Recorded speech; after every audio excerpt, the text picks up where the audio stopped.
The crystalline halls of the galactic combat arena stretched 3 kilometers in every direction, their transparent walls offering spectators from 1,000 worlds an unobstructed view of the fighting pit below. Maya stood at the edge of the observation deck, her 4 eyes tracking the movements of the current champion with clinical precision. "Another disappointment," she muttered, her chitinous exoskeleton clicking softly as she shifted her weight.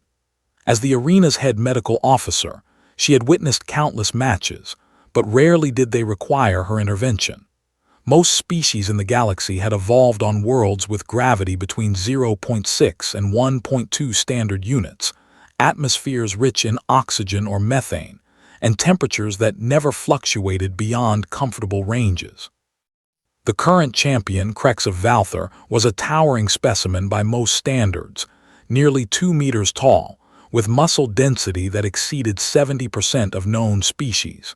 He had held his title for 16 cycles, defeating challengers with methodical efficiency that had become predictable, boring, even. "Dr. Maya," her assistant's voice crackled through her communication implant. "We have an unusual registration. A human has entered the challenger queue." Maya's antennae twitched with interest. "Human, from Earth." "Affirmative. Registry indicates he's been stationed on the mining outpost at Kepler 442b for the past 3 years. Name: William Chen. Earth, the Deathworld that had recently joined the Galactic Council, much to the horror of many species.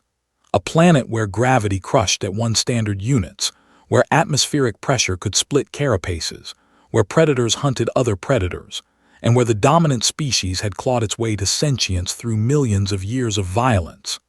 The Council had designated it a Class 12 hazard world, a place where 94% of galactic species would die within hours of exposure. "This should be interesting," Maya said, making her way toward the medical bay. William stood in the Challenger's preparation chamber, his plain gray jumpsuit marking him as a civilian contractor rather than a warrior. At 1.78 meters and 79 kilograms, he appeared unremarkable compared to the alien fighters he'd seen earlier. His dark hair was cut short, practical. His brown eyes held a tiredness that came from long shifts operating mining equipment in low gravity. He hadn't come to the arena seeking glory. He'd come because Krex had killed his friend. 3 weeks ago, Marcus had accepted a challenge from Krex during a diplomatic reception.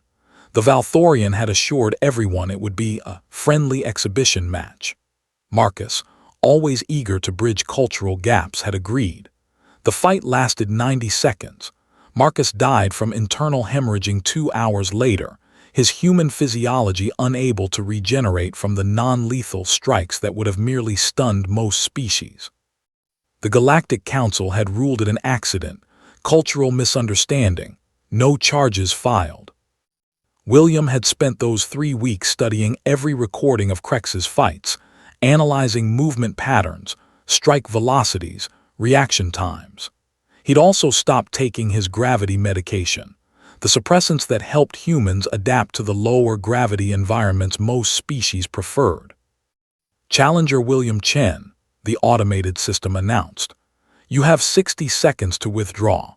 Your opponent has a 94% fatality rate against species from worlds below Class 8 designation." "Noted," William said quietly. "Your medical scans indicate you carry no cybernetic enhancements, no genetic modifications, no combat augmentation of any kind.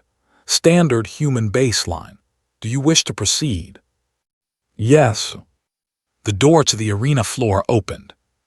Krex stood in the center of the fighting pit, his 4 arms crossed in a gesture of casual dominance. The crowd's roar filled the space.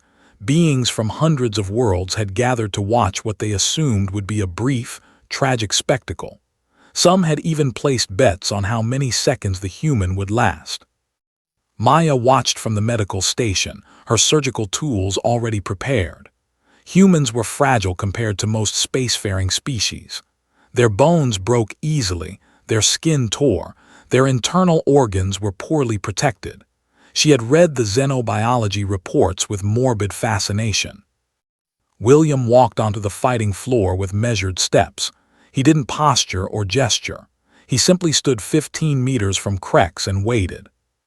"Human," Krex's voice boomed across the arena, translated instantly into 1,000 languages.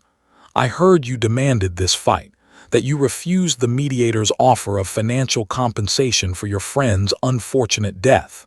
He laughed, the sound like grinding stone. "Did you come here to die like him?" William's expression didn't change. "I came here to fight. Are you going to talk all day?" The crowd fell silent. No challenger had ever spoken to Krex with such casual disrespect. Krex's amusement evaporated. "You want a real fight, Deathworlder? Very well, I'll make it quick." The Valthorian moved with the speed that had made him champion, his 4 arms becoming a blur as he closed the distance in 3 massive strides.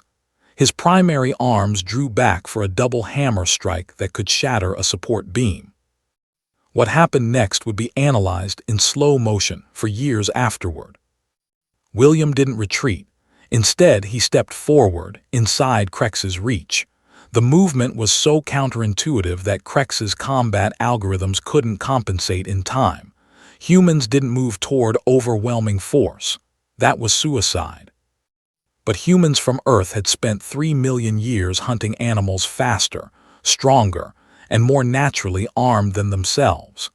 They had developed something most species never needed: the ability to endure, to outlast, to turn their own fragility into a weapon through sheer tactical precision. William's right hand shot upward, fingers rigid, striking Krex's primary throat cluster with surgical accuracy. The impact, delivered with the full force of Earth's gravity-conditioned muscles suddenly unleashed in the arena's 0.8 standard gravity, collapsed Krex's air passages. The champion staggered, all 4 arms clutching at his throat.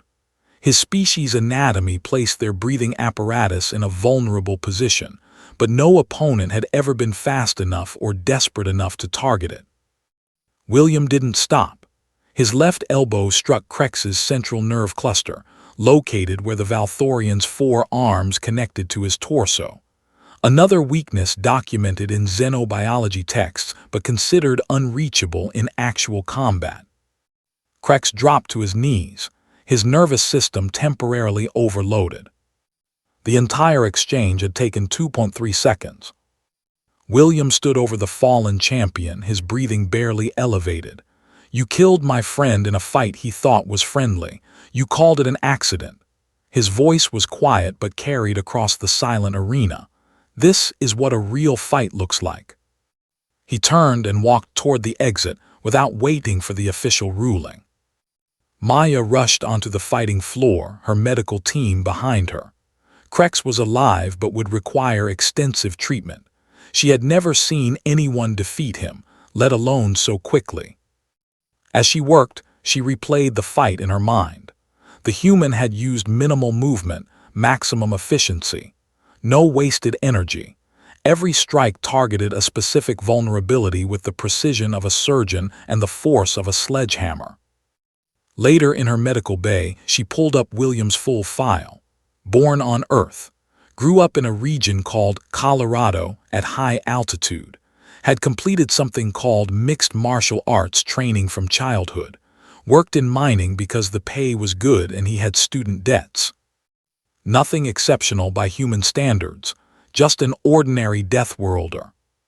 "Dr. Maya," her assistant interrupted. "The council wants to know if the human used any illegal enhancements." She looked at the scans again.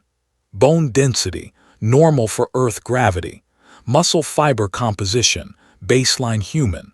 Reaction time, unaugmented but operating at the peak of what human neurology allowed in reduced gravity. "No enhancements," she said. "He's just human." Her assistant made a nervous chittering sound. "The betting houses are in chaos. No one predicted this outcome. What do we tell them?" Maya thought about the thousands of species in the galaxy, most of whom had never experienced real predation, real competition, real death as a daily reality of their evolution. They had built civilization through cooperation, through avoiding conflict. Then she thought about Earth, where humans had survived ice ages and supervolcanoes, where they had hunted megafauna to extinction, where they had fought each other for resources in every environment imaginable, where evolution had forged them in violence for millions of years before they ever reached for the stars. "Tell them," she said slowly, "that they should be grateful humans are on our side." William Chen returned to Kepler 442b the next day. He never collected his winnings from the fight. He never gave interviews about his victory. He simply went back to operating mining equipment in the quiet darkness of space, where he could remember his friend in peace. But across the galaxy, the recording of those 2.3 seconds played endlessly, and every species that watched it learned the same lesson. Deathworlders don't fight like everyone else. They fight to survive. And survival, honed across millions of years on a planet that tried to kill them every day, was the most dangerous weapon in the universe.